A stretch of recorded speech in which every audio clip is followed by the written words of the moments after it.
Oke, halo rekan-rekan, kita ketemu lagi di video yang ketiga ya. Ini kita akan membahas elemen-elemen dari manajemen keselamatan proses yang berikutnya. Di video sebelumnya kita sudah membahas sampai elemen keselamatan proses yang ke-6 ya. Kita sekarang akan masuk ke elemen dari manajemen keselamatan proses yang ke-7.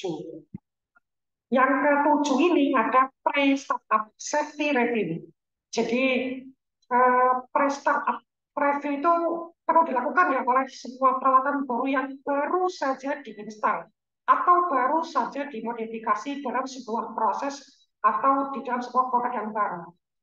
Nah, sebelum kita melakukan startup dari sebuah proses atau dari sebuah produk baru atau mesin yang baru atau prosesnya dimodifikasi, maka proses startup ini sebelumnya perlu dipastikan bahwa konstruksi dari peralatannya itu sudah didesain dengan tepat. Ada prosedur keselamatan, ada prosedur pengoperasian, ada prosedur perawatan atau maintenance, dan juga ada prosedur emergency. Kemudian harus dipastikan bahwa proses hazard analysis atau PHA sudah dilakukan. Dan kemudian rekomendasi dari PHA itu sudah diterapkan sebelum startup. Jadi sebelum startup harus dipastikan bahwa sudah ada rekomendasi dari PHA dan rekomendasinya sudah diterapkan. Dan kemudian modifikasi fasilitas telah memenuhi persyaratan atau memenuhi requirement dari sistem manajemen perubahan. Kemudian jangan lupa juga bahwa perlu ada training bagi setiap pekerja yang terlibat dalam sebuah proses startup. Itu sudah dilakukan sebelum startup itu dilakukan. Nah, itu yang harus ada di dalam proses safety management. Elemen yang ke-7, pre-startup safety review. Nah, kita ke elemen yang ke-8 ya, rekan-rekan ya. Elemen yang ke-8 adalah mechanical integrity atau integritas mekanis. Jadi sangat penting ya kita memastikan bahwa peralatan itu sudah diinstal dan juga sudah dirancang atau didesain secara benar dan dioperasikan secara tepat. Di dalam persyaratan dari integrity mekanis ini itu minimal yang harus ada adalah pertama, misalkan uh, ada peralatan seperti sistem relief, sistem venting, sistem vessel, ada sistem emergency shutdown, ada pompa, ada sistem kontrol. Nah, semua alat-alat atau peralatan ini itu harus diaplikasikan mechanical integrity. Nah, salah satu bentuk mechanical integrity itu adalah ada desain yang benar, atau penginstalan yang benar, atau ada sistem pengoperasian yang benar, atau juga ada sistem perawatan yang benar. Jadi, misalkan manajemen perlu membuat sistem perawatan atau maintenance untuk peralatan-peralatan yang bersifat kritis, artinya dia mudah rusak, misalkan mudah menimbulkan bahaya atau bekerja dengan intensitas yang sangat tinggi, maka perlu ada sistem perawatan di situ. Termasuk di situ ada pembuatan prosedur tertulis, pelatihan serta pekerja, ada inspeksi, ada pengujian, semuanya digunakan untuk memastikan bahwa semua peralatan bekerja dan berjalan dengan baik. Kemudian testing atau dan juga inspeksi itu perlu dilakukan secara berkala sesuai dengan prosedur yang standar yang sudah dibuat. Kemudian frekuensi inspeksi dan pengujian dilakukan sesuai dengan rekomendasi pembuat peralatan. Jadi misalkan dari pembuat alat atau dari pabrikan itu membuat rekomendasi ya. Misalkan inspeksi itu berapa kali misalkan satu periode ya itu berapa lama ya. Misalkan apakah sebulan sekali, 6 bulan sekali, atau 3 bulan sekali, atau setahun sekali, atau 3 tahun sekali. Atau misalkan inspeksi, atau misalkan pengujian ya. Pengujian itu apa saja yang dilakukan itu misalkan sudah ada rekomendasi dari pabrikan, maka itu harus dipatuhi. Jadi inspeksi dan pengujian harus mengikuti good practice engineering atau sub-practice yang baik. Kemudian jangan lupa setiap inspeksi dan pengujian harus didokumentasikan dengan baik. Ada fotonya, ada foto sebelum, before, dan juga setelah pengujian, after. Gitu.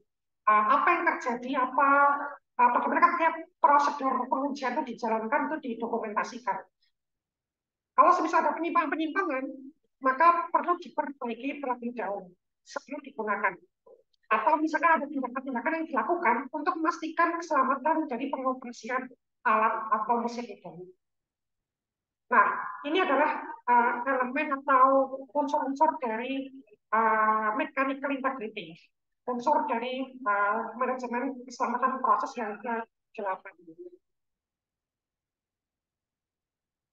Oke, setelah mechanical integrity dan tadi sebelumnya kita sudah belajar tentang pre-startup safety review, ya kita untuk yang ke-9 unsur dari manajemen keselamatan proses 9 adalah work permit atau surat izin kerja ya. Jadi hot work ya. Jadi hot work itu adalah izin yang dikeluarkan untuk memastikan bahwa ketika bekerja itu terutama bekerja dalam kondisi yang hot ya.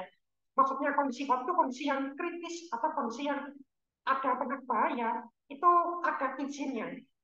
Dokumen izin kerja panas itu atau hot work permit itu adalah surat izin ya, bentuknya berupa surat atau mungkin sertifikat atau semacamnya, yang dimana dia memastikan bahwa pekerja ini sudah lulus inspeksi dan sudah bisa dipastikan bisa bekerja dengan aman karena diberikan izin.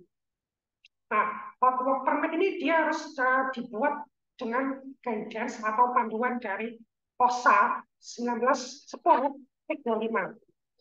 Jadi harus bisa diaplikasikan sebelum memulai pekerjaan. Di dalam hot work permit perlu ada penjelasan tentang siapa yang melakukan pekerjaan, kemudian kapan melakukan pekerjaannya, kemudian melakukan pekerjaan apa.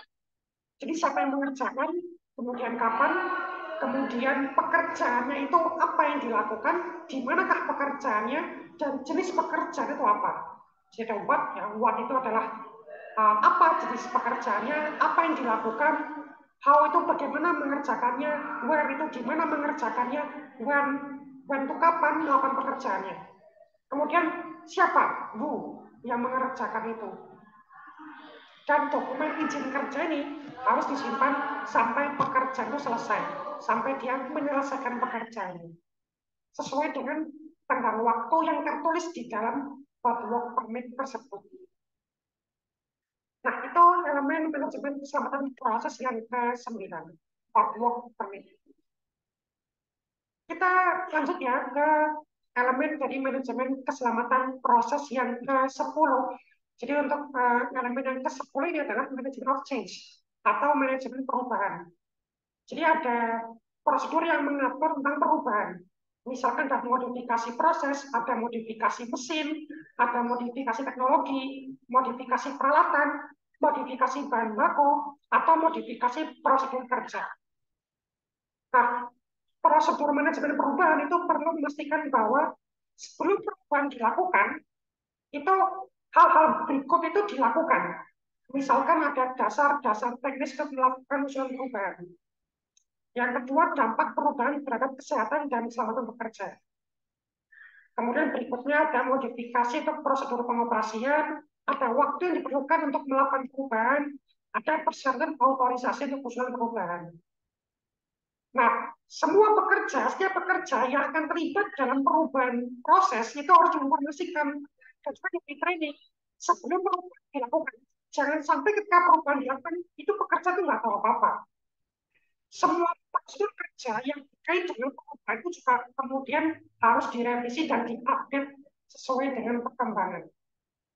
Nah, itulah pentingnya manajemen of change di dalam manajemen keselamatan proses. Kemudian berikutnya kita punya elemen manajemen keselamatan proses yang ke-11 ya, insiden investigation atau investigasi dari kecelakaan. Jadi ketika terjadi kecelakaan, maka investigasi itu perlu dilakukan ya. Karena investigasi ini merupakan salah satu cara untuk pembelajaran di masa depan. Jadi sangat krusial kita melakukan investigasi terkait dengan apa sih penyebab kecelakaannya, sehingga kita bisa mengetahui dan merancang ke depannya untuk mencegah kecelakaan yang sama terulang kembali. Jadi tindakan perbaikan atau pencegahan ke depan bisa dilakukan. Investigasi terhadap kecelakaan itu harus dilakukan dalam waktu 48 jam dari waktu kejadian atau 2 hari ya maksimal dari waktu kejadian. Dan juga investigasi harus dilakukan oleh tim dan paling tidak satu orang itu memiliki pengetahuan untuk keahlian yang berkaitan dengan proses di tempat kerja ini.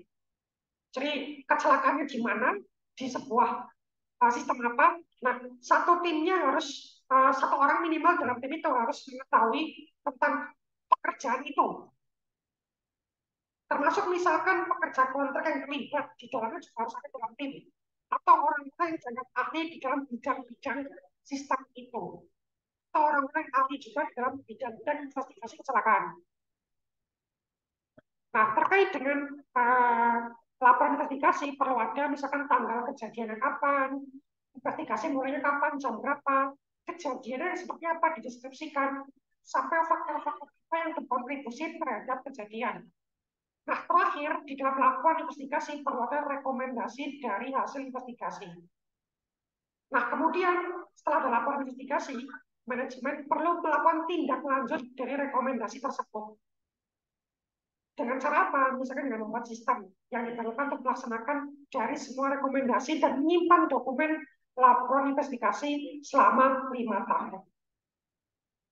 Oke, jadi insiden investigasi merupakan elemen yang ke-11. Nah, kita masih punya 3 elemen lagi ya, kita selesaikan. Yang ke-12 kita punya emergency planning and response. Jadi tanggap dan juga perencanaan darurat, tanggap darurat dan juga perencanaan darurat. Ini sangat penting ya di dalam proses safety management. Semua pekerja atau kontraktor perlu diberi training untuk menghadapi kondisi darurat. Trainingnya sampai ke simulasi.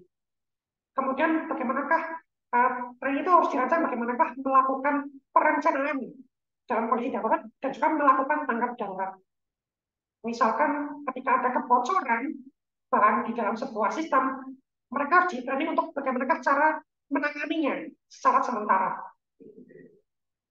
Itu bagian dari emergency planning and response. Elemen yang ke-13 adalah compliance audit. Jadi supaya bisa dipastikan bahwa PSM sudah diterapkan secara efektif, maka perlu dilakukan tinjauan ulang ya. Nah, tinjauan ulang ini kita sebut dengan audit. Jadi kita perlu meninjau ulang oleh mereka yang punya pengetahuan dan keahlian di bidang PSM. Diaudit oleh mereka yang punya kemampuan di bidang PSM. Untuk apa? Untuk memastikan bahwa prosedur dan standar yang telah ditetapkan itu sudah dijalankan secara konsisten. Laporan audit juga harus menjelaskan adanya penyimpangan atau ada diskresi. Dan juga harus ada rekomendasi perbaikan yang harus dilakukan. Perusahaan atau manajemen bertanggung jawab untuk melaksanakan semua hasil rekomendasi audit. Dan audit ini minimal harus dilakukan 3 tahun sekali. Dan penyimpanan atau dokumentasi dari laporan audit harus disimpan minimal sekali dalam 5 tahun. Nah, compliance audit itu bagian dari manajemen keselamatan proses yang ke-13. Nah, kita masih punya satu lagi ya rekan-rekan ya, elemen dari manajemen keselamatan proses yang ke-14 yang terakhir ada trade secret. Jadi trade secret ini adalah manajemen perlu menyediakan informasi kepada petugas yang bertanggung jawab atau diberi wewenang yang berkaitan dengan bahaya proses, bahaya kimia, atau berkaitan dengan proses operasi atau hal lain yang dibutuhkan. Termasuk misalkan informasi rahasia dagang kalau sudah diperlukan. Nah, itu informasi para petugas itu harus disampaikan dengan baik dan tersedia. Itulah trade secret. Nah, rekan-rekan yang tadi kita udah membahas ya, sampai selesai semua elemen keselamatan proses ya. Di video kali ini kita membahas mulai dari elemen keselamatan yang ke-7, pre-startup review, mechanical integrity, kemudian hot work permit, manajemen of change atau manajemen perubahan, incident investigation atau investigasi kecelakaan, kemudian emergency planning and response atau perencanaan dan tanggap darurat, compliance audit, sampai trade secret. Selesai itulah elemen dasar dari manajemen keselamatan proses yang ada 14. Semoga bisa bermanfaat untuk rekan-rekan ya. Nanti kalau misalnya ada pertanyaan silakan bisa disampaikan lewat kolom komentar di bawah. Oke, terima kasih rekan-rekan. Mungkin demikian itu dari saya. Sampai ketemu di penjelasan atau materi terkait dengan K3 yang lain. Selamat siang dan salam K3.